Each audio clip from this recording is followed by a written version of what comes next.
wanted to be the hero, but turned into the villain. Something like the Penguin, never like Bruce Wayne. I came from the gutter, not addicted to the fame, but the streets know my name, beat them at their own game. 20 years later, claim the head of the table. I'm my brother's keeper, but more Cain than Abel. Eliminate your bloodline, I'm the tribal boss. I murdered so many tribes, call it Trap Lord Ross. It's a scary story, son, and all these rappers sending in the morgue. Never did it for the glory or the hot taste, did it for Grandma Ruby, who said I was special right out the gate. So continue to hate where you failed to see. You took your best shot and you bricked your three. The BSO legacy like the Bulls dynasty. My G, it looks like you need some milk. Let me call RG3. These are facts, not feelings. These are facts, not feelings. These are facts, not feelings. These are facts, not feelings. These are facts, not feelings. It's the Headline King Robert Littal.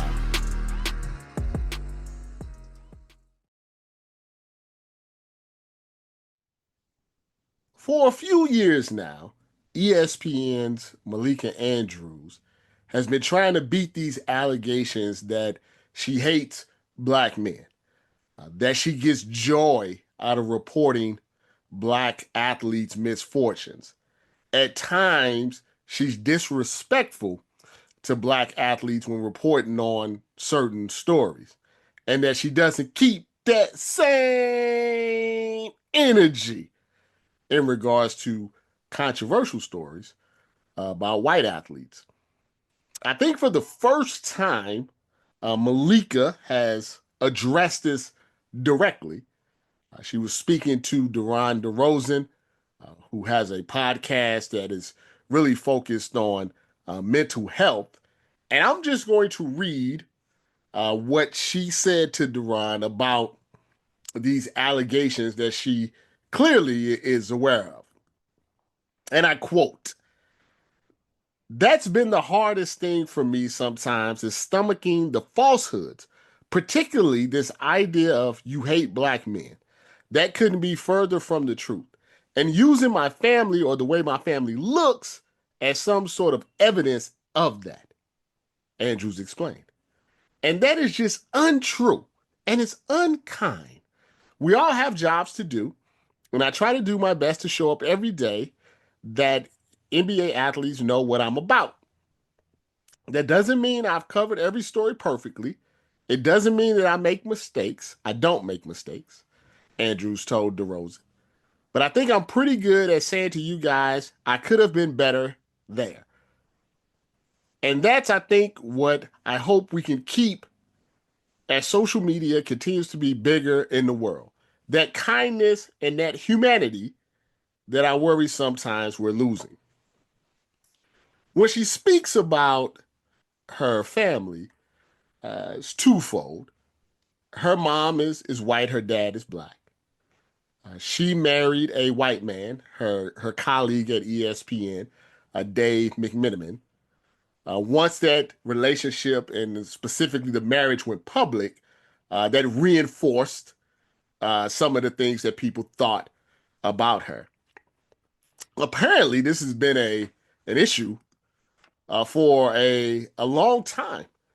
Someone on Twitter alerted me that her mom, Karen, with a C, actually wrote a children's book about dealing with mixed race children.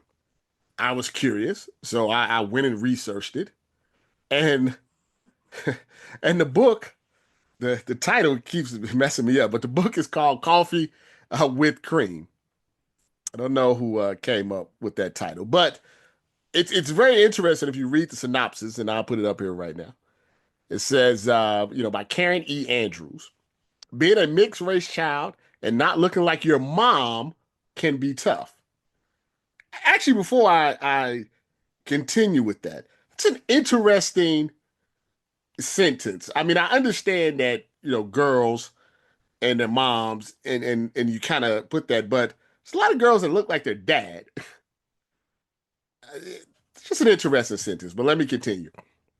The children's book emphasizes how a child can look different from their parent and still match in important ways. I was picking up my oldest daughter from preschool. I read a list posted in the classroom that asked, "What do you think is beautiful?" Malika's answer was, "I think my mama is beautiful." Later, I thanked her for the compliment. She asked if our skin color would match when she grew up. When she realized that we would never match, she was devastated. This story tells how I responded to her reaction, transforming a difficult moment into one of beauty. Now, I did not read the book. Um, if you've read the book, please, comment. This was written in 2008, so clearly when Malika was a child. The thing that is concerning, I would say, to me, is besides that first sentence, was the devastation of a preschooler that she wouldn't look like her mom because her mom is white, even though her dad is black.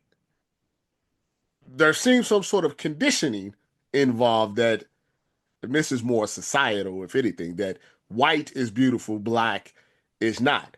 Where that comes from, and how do you get that in your mind as a preschooler? Well, that's probably another conversation for another day because it can come from a lot of different places. It can come from other kids, it can come from teachers, it can come from your parents, it can come from your neighbor, it can come from a lot of different stuff. But saying you're devastated as a child that you won't look white is a tough thing to hear. How that manifests itself into what we're talking about now, I don't know.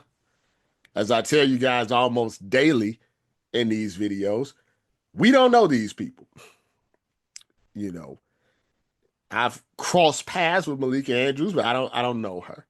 I've said hello to Dave many times when I've seen him, but I don't know him. I'm not Dr. Umar in regards to interracial relationships. My stance on that has always been the same. You can date, marry, love whoever you want, as long as you're not disrespecting your own race. That's really the only common factor when I have issues with people that marry outside of their race, when they degrade another race because of it. If you marry a white woman and say, "I married this white woman because black women are X, Y, and Z, and they're beneath," so I married this white man because he's not a thug like a criminal like black men are. That's what I'm talking about. If you just ran into somebody and you fell in love and they just happen to be a different race, who cares? I really don't. But there's a lot more here than just, oh, we're just talking about some allegations about speaking of some black athletes. Probably some deeper things going on. As far as the quote unquote evidence that is out there that kind of turned people against Malika Andrews, especially some in the black community. I put that up on the screen now. Uh, Probably goes back to the Ime Udaka suspension. That part, some people thought she was a little heavy-handed with that. The Adrian Payne situation, where she brought up some of his past allegations, even though he was never charged with anything, and even though he had just been murdered. And then, more recently, the Brandon Miller stuff during the draft, the Joe Mazzulla hiring, and then people saying that she did not have the same vigor, did not have the same type of discussions in regards to Josh Giddey's allegations of dealing with a minor. As I've spoken about, you don't know what's in somebody's heart. You don't know how somebody's feel. You don't know how somebody's childhood has affected their adulthood on how they see race. What I can tell you, factually, because this part is the facts, not feelings, is how media works. Now, in some of these instances, she's given her own opinion. At that point, you have to decide how you feel about that. In other instances, These are things that are being told to her by people above her, her bosses, that this is how they want to report on it. It is on a telestrator. It is given to her. This is what we want you to say about this particular story. I'm sure something like the Brandon Miller draft coverage. It was told to her, ask these questions. There's a certain weight that you have to have in media as a black media person to be able to push back on certain things. Someone like Stephen A. Smith, Michael Wilbon could probably push back on certain things. The younger you are, the harder it is at times to look at your bosses, a lot of them who are white, and say, I don't think this is the right thing to do. I don't think this is the right way to interview someone. I don't think this is the right way to do this story. I don't think this is the right way to go on air and speak about this individual. You have to have a certain weight to do that because if you push back too much, there's always somebody waiting in the wings to take your job who won't push back. Now, I don't know if Malika thought about pushing back or she was perfectly fine with what she was asked to do. Once again, that's only something that she knows. But in some of these instances, basically you have a boss saying this is what we want to do. And then you have to decide if you're going to do it, if you're going to push back against it, or how you want to handle it. It's easy for me to say because I'm independent. I can say and do and talk about things however I want. I have no oversight, so to speak. But people that actually have jobs that need money to live, that need health insurance, that need all of this other stuff, they have to take all of this stuff into consideration. I don't know how she feels behind closed doors. I don't know what she says behind closed doors. You can only take a person for their word. And she says that the things that others are saying about her aren't true. The only piece of advice that I can give, and she doesn't have to listen to me, of course, is that I think now she does have the weight to go to her bosses and say, hey, I don't like the way that this is worded. I don't like the way this is coming across. I feel like this is not being unbiased. I also feel like this is not relevant to the story. And I think now maybe she understands, or she should at least think, why are these bosses, why are these individuals bringing me these stories? Why do they want me to ask these particular athletes these questions? Why are they putting me on first take to say these certain things? You have to think about that. Why you? Why are you the one that they're putting out there to do this? Why are they leaving you to hang out on the bridge? See, that's just something to think about. Like I said, don't have to listen to me. That's just a piece of advice that once you do have a little bit of carte blanche, you have a little bit of weight that you think about the why. Why am I the one that they want to do this? Why am I the one they want to say this?